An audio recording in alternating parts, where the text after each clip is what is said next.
Welcome to our YouTube channel Veer story. अगर आपको जल्दी से नेक्स्ट एपिसोड चाहिए तो वीडियो को अभी लाइक करो। 133 सफेद सांप। अब तक कार्तिक ने बेला का गाल सहलाते हुए कहा, praise your husband wifey, he is waiting for you. Bela ने अपनी आंखें बंद कर ली और उसने अपना होठ कार्तिक के गाल पर रख दिया। अब आगे कार्तिक चुपचाप उसके बालों में उंगलियां चलाते हुए ऊपर सीलिंग को देख रहा था।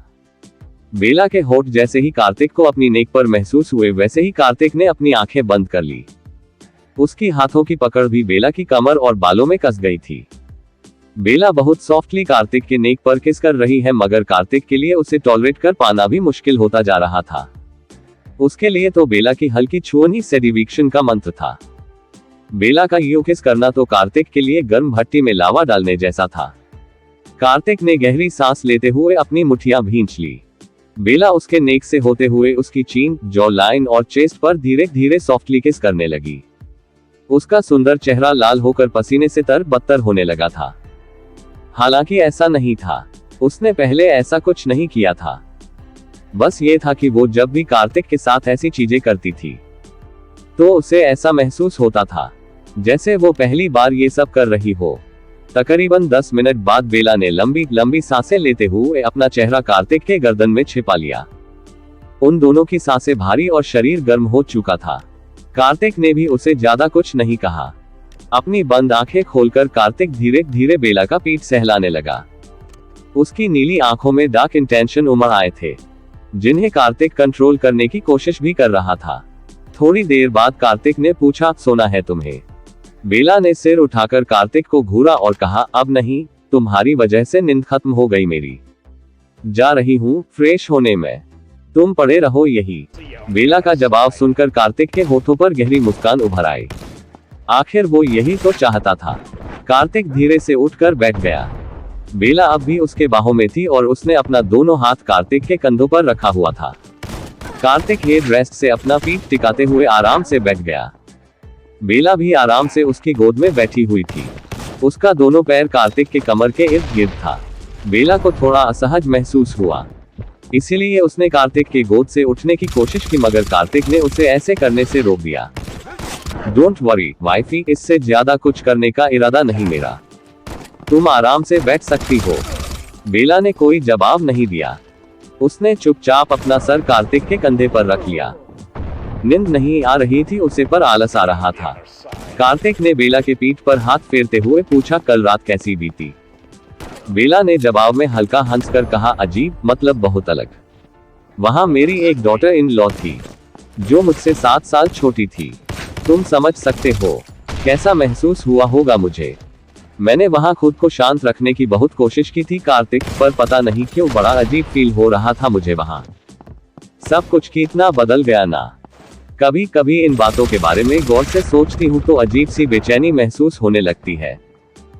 बेला की बातें सुनकर कार्तिक ने उसका बाल कान के पीछे करते हुए कहा, इन चीजों के बारे में गौर से सोचो ही मत वाइफी। जितना तुम इन बातों के बारे में सोचेगी उतना ही तुम खुद को मेंटली टॉर्चर करोगी। ये सब डीप स्लीप का साइड इफेक्ट है। नजरअंदाज करो इन चीजों। अगर ज्यादा प्रॉब्लम हो रही है तो मेडिटेशन करो, खुद को बिजी रखो ताकि तुम्हारे दिमाग में ये सारी बातें आए ही ना। बेला ने कोई जवाब नहीं दिया। वो जानती थी डीप स्लीप की वजह से उसके साथ ये सब हो रहा था। आफ्टर ऑल वो पूरे 13 साल तक डीप स्लीप में रही थी, दुनिया से पूरी तरह दूर। भले ही वो मेंटली बहुत स्ट्रांग थी, मगर थी तो वो एक इंसान ही। उसकी जिंदगी में जो बदलाव आए थे वो कभी कभी उसकी मनोदशा पर असर डाल ही देते थे। अचानक बेला का फोन रिंग होने लगा, जिसने कमरे की शांति भंग कर दी। बेला ने उसी पोजीशन में अपना हाथ बढ़ाकर नाइट स्टैंड से अपना फोन उठाया। कॉल उसी अननोन नंबर से आ रहा था, जिससे पहले भी कई बार आ चुका था। बेला ने फोन स्क्रीन कार्तिक को दिखाते हुए कहा, ये वही है। कार्तिक ने फोन स्क्रीन देखा। उसकी नजर कुछ पल के लिए फोन नंबर पर टिका रहा, फिर उसने बेला को देखा, जो उसके सीने से गाल टिकाए उसे ही देख रही थी। कार्तिक ने पूछा, क्या तुम्हें बात करना है इससे? बेला ने जवाब में कहा, हम देखती हूँ इस बार इसका क्या इरादा है। कार्तिक ने बेला को नहीं रोका। बेला ने कॉल रिसीव किया। फोन की दूसरी तरफ शांति छाई रही। बेला का भी कोई इरादा नहीं था बात की शुरुआत करने का। 5 सेकंड बाद फोन की दूसरी तरफ से एक भारी आवाज आई, तुम्हारी बीवी तो गई, अब अगली बारी तुम्हारी होगी कार्तिक कपूर, तुमने मेरी जिंदगी बर्बाद कर दी, मुझसे मेरा सब कुछ छीन लिया, अब मैं भी धीरे धीरे कर तुमसे तुम्हारा सब कुछ छीन लूंगा। फोन स्पीकर पर ही था।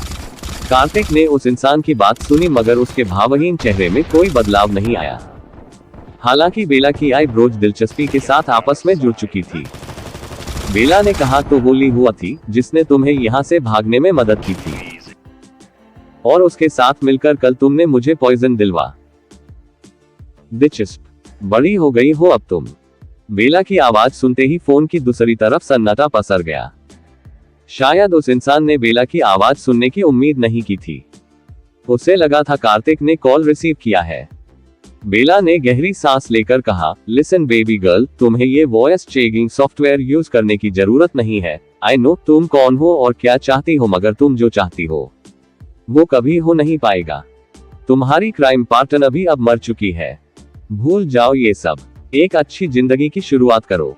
मैं तुमसे वादा करती हूँ रॉकवेव से कोई तुम्हें ढूंढ नहीं पाएगा। बेला की बात सुनकर फोन की दूसरी तरफ मौजूद इंसान कुछ पल के लिए तो बिल्कुल शांत रहा, फिर वो एकदम से हंसने लगा। नहीं, हंसने लगी। वॉइस चेंजर सॉफ्टवेयर यूज करना उस इंसान ने बंद कर दिया था, इसीलिए उसकी असली हंसने की आवाज साफ साफ सुनाई दे रही थी, जो कि एक लड़की की आवाज थी। बेला ने अपनी आंखें बंद कर ली। वो अब भी काम और कंपोज्ड थी।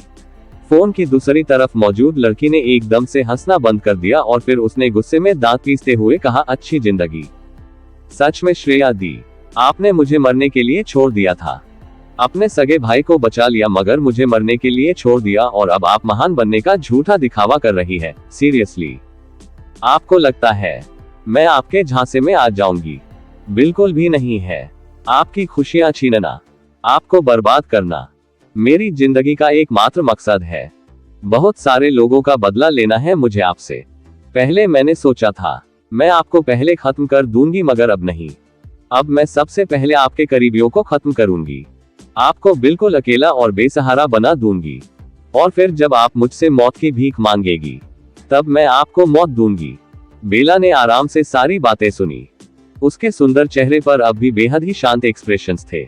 बेला ने अपनी पलकें उठाकर कार्तिक को देखा, जो उसके बालों में उंगलियां घुमाते हुए उसे ही देख रहा था। हालांकि ऐसा नहीं लग रहा था उसे उस लड़की की बातों से रत्ती भर भी फर्क पड़ा हो। बेला ने आह भरते हुए कहा, ठीक है, तुम्हें जो करना है करो। मेरा फर्ज था तुम्हें समझाने का, वो मैंने पूरा कर दिया। अब तुम कौन रास्ता चुनोगी ये पूरी तरह तुम पर निर्भर करता है। बस फैमिली से दूर रहना। फोन की दूसरी तरफ से कोई जवाब नहीं आया और ना ही बेला ने जवाब का इंतजार किया। अपनी बात पूरी करने के बाद बेला ने कॉल डिस्कनेक्ट कर दिया और फोन बेड के कोने में फेंक दिया। थोड़ी देर बाद कार्तिक उठा। बेला उसकी बाहों में ही थी। कार्तिक उसे लेकर बाथरूम में गया। बेला फ्रेश हुई और फिर कार्तिक उसे लेकर बाहर आ गया। बेला अब भी उसके बाहों में ही थी। कार्तिक ने बालकनी की तरफ कदम बढ़ाते हुए कहा, तुम्हें मेडिटेशन करना चाहिए वाइफी, शांति की जरूरत है तुम्हें। बेला ने सहमति में सिर हिला दिया। कार्तिक ने बेला को नीचे उतारा। बालकनी में एक साइड नेचुरल ग्रास एरिया था, जो स्पेशली मेडिटेशन के लिए था। आसपास मौजूद छोटे छोटे पेड़ पौधे वहां का माहौल बेहद ही सुहाना बना देती थी। बेला जाकर घास पर बैठ गई और एक पर्टिकुलर पोजीशन में बैठने के बाद उसने अपनी आंखें बंद कर ली। कार्तिक भी बेला के बगल में सामने बैठ गया। हालांकि वो मेडिटेशन नहीं कर रहा था। उसकी पीठ ग्लास रेलिंग से टिकी हुई थी और उसका चेहरा बेला के विपरीत दिशा में था। बेला ने 1-2 लंबा इनहेल और एक्सहेल किया और फिर वो अपनी हार्ट बीट पर कॉन्सेंट्रेट करने लगी। धीरे धीरे वक्त बिता। सेकंड, मिनट में और मिनट आधे घंटे में कैसे बदल गया, बेला को पता तक नहीं चला। कार्तिक इस बीच लगातार बेला के सुंदर चेहरे को देख रहा था। यह एक ऐसा काम था जिसे कार्तिक जिंदगी भर लगातार बगैर थके कर सकता था। अचानक कार्तिक की नजर वहां आसपास मौजूद पौधों पर गई, जिसमें बड़ी ही तेजी से फूल खिल रहे थे। जो फूल आमतौर पर कोई स्मेल नहीं देते थे, उनसे अचानक ना जाने क्यों मंत्र मुक्त कर देने वाली सुगंध निकलने लगी थी। आसपास का वातावरण ऐसा हो गया था जैसे पूरी दुनिया खुश हो। कार्तिक ने नीचे गार्डन एरिया की तरफ देखा। रॉकवेव सिटी में इन दिनों स्नोफॉल का सीजन चल रहा था। सभी पेड़ पौधों पर बर्फ की मोटी परत चढ़ी हुई थी। हालांकि इस वक्त का नजारा अलग था। आसमान में सूर्य का नामो निशान नहीं था, मगर गार्डन एरिया में मौजूद पेड़ पौधों से अपने आप ही बर्फ की परत पिघलकर नीचे गिरती जा रही थी। मौसम सुहाना होता जा रहा था और ढेर सारे चेरी ब्लॉसम खिल चुके थे, जिसमें ताजगी के साथ साथ अजीब सी उल्लास नजर आ रही थी। कार्तिक के होठों पर हल्की मंत्र मुक्त कर देने वाली मुस्कान आ गई। उसने बेला को देखा, जो मेडिटेशन में पूरी तरह खोई हुई थी। उसके आसपास एक हल्की सफेद और दिव्य आभा थी, जो उसे आम दुनिया से बिल्कुल अलग कर रहा था। कार्तिक रेलिंग से सिर टिकाकर चुपचाप बेला को देखने लगा। इसी बीच अचानक कार्तिक की नजर बेला के बगल में बैठे छोटे सफेद सांप पर गई, जो अपनी लाल जीभ बाहर निकालते हुए कुंडली मारकर आराम से बेला के बगल में बैठा हुआ था। वो सांप काफी क्यूट था। कार्तिक की नीली आंखें एकदम से डार्क हो गई। उसने एक झटके से उस सांप का गर्दन पकड़ लिया, जिसे महसूस कर सांप तेजी से कार्तिक के हाथ पर डंक मारने लगा। हालांकि कार्तिक को उससे कोई फर्क नहीं पड़ा। उसका हैंडसम चेहरा इमोशनलेस था और उसकी गहरी आंखें उस सफेद सांप को ऐसे देख रही थी जैसे वो उसका सबसे बड़ा दुश्मन हो। कार्तिक ने उस सांप को नीचे फेंकते हुए कठोरता से कहा, मेरी वाइफी से दूर रहना। 10 कोस दूर।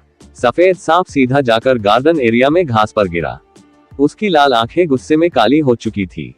सफेद सांप से फन उठाकर फुफकारते हुए कार्तिक को घूरा, जो उसे ही घूर रहा था। कार्तिक को घूरते हुए अचानक सफेद सांप को कुछ ऐसा दिखा, जिसे देखकर उसकी काली आंखें दोबारा लाल हो गई। उसने तुरंत अपना फन नीचे झुका लिया और वहां से भाग गया। आगे क्या होगा? क्या था वह सफेद सांप? क्या देख लिया उस सांप ने? कौन थी वह लड़की जिसने बेला को धमकी दी? जानने के लिए टू बी कंटिन्यूड। जब 134 हम अलग हो गए अब तक। हालांकि कार्तिक को उससे कोई फर्क नहीं पड़ा। उसका हैंडसम चेहरा इमोशनलेस था और उसकी गहरी आंखें उस सफेद सांप को ऐसे देख रही थी जैसे वो उसका सबसे बड़ा दुश्मन हो। कार्तिक ने उस सांप को नीचे फेंकते हुए कठोरता से कहा, मेरी वाइफी से दूर रहना। 10 कोस दूर। अब आगे। सफेद सांप सीधा जाकर गार्डन एरिया में घास पर गिरा।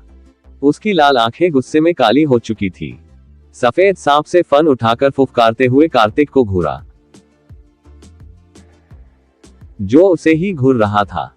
कार्तिक को घूरते हुए अचानक सफेद सांप को कुछ ऐसा दिखा, जिसे देखकर उसकी काली आंखें दोबारा लाल हो गई।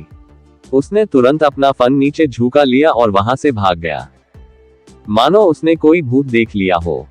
कार्तिक ने अपना रुख बेला की तरफ किया, जो अब भी मेडिटेशन में लीन थी। हर बीतते पल के साथ उसके आसपास मौजूद सफेद आभा मजबूत होती जा रही थी, जिसका शायद बेला को खुद कोई अंदाजा नहीं था। बेला के सुंदर चेहरे पर बेहद ही शांत और सुलभ भाव थे, मानो वो अपना जिंदगी का सबसे सुखद अनुभव महसूस कर रही हो। देखते ही देखते अचानक बेला के माथे पर शिकन की लकीरें उभर आई। उसके चेहरे से शांति गायब होती जा रही थी और उसके दोनों खुले हाथ भी मजबूती से आपस में कसने लगे थे, जिसे देखकर कार्तिक की आईब्राउज आपस में जुड़ गई। कार्तिक। बेला एकदम से चीखी और उसने अपनी बंद आंखें खोल दी, जो ना जाने क्यों लाल हो चुकी थी। उसकी सांसें भी बुरी तरह उथल पुथल होने लगी थी। कार्तिक ने बेला का हाथ पकड़कर अपने करीब खींच लिया। बेला सीधा जाकर कार्तिक के सीने से लग गई। वो हैरान परेशान थी। उसके सुंदर चेहरे पर बेचैनी के ऐसे भाव उमड़ आए थे, जिसे शब्दों में बयां नहीं किया जा सकता था। कार्तिक ने प्यार से बेला के सर पर हाथ फेरते हुए कहा, क्या हुआ वाइफी, तुम अचानक ऐसे चिल्लाई क्यों? कार्तिक का सवाल सुनकर बेला ने गहरी सांस लेते हुए कहा, हेलुसिनेशन कार्तिक, ए टेरेबल हेलुसिनेशन। बेला का जवाब सुनकर कार्तिक की आंखें गहरी हो गई। क्या देखा तुमने उस हेलुसिनेशन में? बेला ने ध्यान से उस हेलुसिनेशन के बारे में सोचा। पसीने की पतली बूंदें उसके माथे से टपक रही थी। बेला ने कहा, मैं मेडिटेशन के दौरान अपने हार्ट बीट पर कंसंट्रेट कर रही थी, तभी अचानक मुझे ऐसा लगा जैसे मैं किसी सिंखोल में गिर गई हूँ। वहां सब कुछ ब्लैक एंड व्हाइट था। पेड़ पौधे, धरती, सब कुछ ब्लैक एंड व्हाइट था। मैं थोड़ी देर वहां घूमी और फिर मुझे वहां 2 बड़ा सा पेड़ दिखा। मैं उन पेड़ों के करीब गई, तभी तुम वहां आ गए। तुमने मुझे उन पेड़ों से दूर होने को कहा, मगर मैंने तुम्हारी बात नहीं मानी। मैंने एक पेड़ को छुआ, जिसके बाद उन दोनों पेड़ों से ढेर सारी जटाएं निकली और उन जटाओं ने मुझे पकड़ लिया। मैंने खुद को छुड़ाने की बहुत कोशिश की, मगर मैं खुद को छुड़ा नहीं पाए और अंत में उन दोनों पेड़ ने हमें अलग कर दिया। तुम मेरे आंखों के सामने से गायब हो गए और मैं एक ऐसी अजीब सी जगह पर चली गई, जहां चारों तरफ सिर्फ और सिर्फ पानी था। वो जगह एक अलग दुनिया जैसा था। एक पल के लिए मुझे ऐसा लगा कार्तिक जैसे हम सच में अलग हो गए। That feeling was terrible, Kartik, so much terrible। बेला की पूरी बात सुनने के बाद कार्तिक के आंखों में डार्कनेस बढ़ गई। उसके हैंडसम चेहरे पर कुछ ऐसे भाव उमड़ आए थे जिन्हें ना समझा जा सकता था और ना ही शब्दों में डिस्क्राइब किया जा सकता था। कार्तिक ने बेला को अपनी बाहों में भरते हुए अच्छे से अपनी गोद में बिठाया। बेला अब पूरी तरह शांत हो चुकी थी।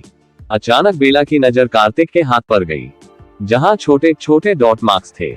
बेला ने कार्तिक का हाथ पकड़कर ध्यान से देखते हुए कहा, ये क्या हुआ है तुम्हारे हाथ में कार्तिक? इससे तो ब्लीडिंग भी हो रही है। बेला की बात सुनकर कार्तिक ने बिना भाव के अपने हाथ की तरफ देखा, जहां उस सफेद सांप के डंसने की वजह से निशान बन गए थे। हालांकि उस सांप ने कार्तिक को कई बार डंसा था, इसीलिए पता नहीं चलता वो सांप के काटने का निशान है। कार्तिक ने कहा, ये कुछ नहीं है वाइफी, लीव इट, इससे। बेला ने कार्तिक की बात बीच में काटते हुए कहा, कुछ नहीं है। कुछ कैसे नहीं है कार्तिक, किसी इन्फेक्शन का असर लग रहा है ये। रुको, मैं डिसइंफेक्टेंट लेकर आती हूँ, वरना इन्फेक्शन और ज्यादा बढ़ जाएगा। कार्तिक ने बेला को नहीं रोका। बेला उठकर कमरे में आई, फिर उसने ड्रॉर से डिसइंफेक्टेंट निकाला और वापस बालकनी में आ गई। कार्तिक अब भी उसी तरह फर्श पर बैठा हुआ था। बेला कार्तिक के सामने आलथी पालथी मारकर बैठ गई। उसने कार्तिक का हाथ अपने गोद में रखा और उस पर डिसइंफेक्टेंट लगाने लगी। कार्तिक चुपचाप बेला को देख रहा था। बेला ने उसका हाथ धीरे धीरे सहलाते हुए कहा, हो गया, ये डिसइंफेक्टेंट प्रतीक लाया था पर्ल्स आइलैंड से। जल्दी ही तुम्हारा हाथ ठीक हो जाएगा। कार्तिक ने कोई जवाब दिया नहीं दिया। उसने दोबारा बेला को कमर से पकड़कर अपने लैप पर बिठा दिया। बेला ने भी कोई विरोध नहीं किया। उसने चुपचाप अपना सर कार्तिक के सीने से लगा लिया। दोबारा उसके दिमाग में हेलुसिनेशन का ख्याल आने लगा था। कार्तिक ने कहा, वाइफी, तुम्हें अपने बारे में कुछ नई चीजें जान लेनी चाहिए। अब वक्त आ चुका है। तुम्हें खुद को और अच्छे से जानना चाहिए। You are not just a normal human being. Kartik की आखिरी बात सुनते ही बेला की आंखें सिकुड़ गई। उसने अजीब नजरों से कार्तिक को देखा, जो शांत भाव के साथ उसे देख रहा था। बेला ने अपनी आईब्राउज कसते हुए कहा, I am not just a normal human being. तुम कहना क्या चाहते हो कार्तिक, भूत हूं मैं या फिर प्रेत? कार्तिक ने जवाब में कहा, तुम्हारी दादी माँ ने तुम्हें गिफ्ट में एक बुक दिया है, उसे पढ़ना, तुम्हें पता चला जाएगा तुम कौन हो। कार्तिक की बात सुनकर बेला की हैरानी और ज्यादा बढ़ गई। उसने अब तक वो गिफ्ट खोलकर देखा भी नहीं था जो दादी माँ ने उसे दिया था, मगर कार्तिक को पता था उस गिफ्ट के अंदर एक बुक है। बेला ने पूछा, तुम्हें कैसे पता दादी माँ ने मुझे गिफ्ट में बुक दिया है? रैपर के अंदर कुछ और भी हो सकता है। बेला के सवाल पर कार्तिक ने बोला, मेरे जासूस हर जगह होते हैं वाइफी, जहां से तुम्हारी दादी माँ ने तुम्हारे लिए गिफ्ट तैयार किया था। मेरे जासूस वहां भी थे। जब तुम्हें फ्री टाइम मिले तब उस बुक को अच्छे से पढ़ लेना। उसके अंदर तुम्हें अपने बारे बहुत सारी नई बातें पता चलेगी। अब चलो जॉगिंग करने चलते हैं। बेला ने मना नहीं किया और ना ही उसने आगे ज्यादा सवाल जवाब किया। हालांकि सवाल बहुत उठ रहे उसके दिमाग में, मगर बेला जानती थी अगर कार्तिक को उसके सवाल का जवाब देना होता तो वो उसे खुद से बुक पढ़ने के लिए नहीं कहता। बेला और कार्तिक लिविंग एरिया में आए। कार्तिक अब भी शर्टलेस ही था और उसने बेला का हाथ पकड़ रखा था। बेला की नजर आदित्य पर गई, जो अपनी वॉच पहनते हुए नीचे आ रहा था। बेला ने पूछा, आदि, तुम वापस कब आए? बेला का सवाल सुनकर आदित्य ने सिर उठाकर उसकी तरफ देखा। उसने ब्लैक शर्ट, डेनिम जीन्स और बूट्स के साथ लॉन्ग ओवरकोट कैरी किया हुआ था, जिसने वह बेहद चार्मिंग दिख रहा था। आदित्य ने मुस्कुराते हुए कहा, मॉम, डैड, अच्छा हुआ आप दोनों मुझे यही मिल गए। मैं आपके पास ही आ रहा था। एक्चुअली आज मुझे कंबोडिया जाना है, एक अर्जेंट मिशन पर। 2 घंटे पहले कॉल आया था। उस वक्त मैं शिप पर ही था। 1 घंटा पहले ही यहाँ आया हूँ। आदित्य का जवाब सुनकर बेला चुपचाप उसे देखने लगी। ये पहली बार था जब बेला की प्रेजेंस में आदित्य कहीं मिशन पर जा रहा था, वो भी आउट ऑफ कंट्री।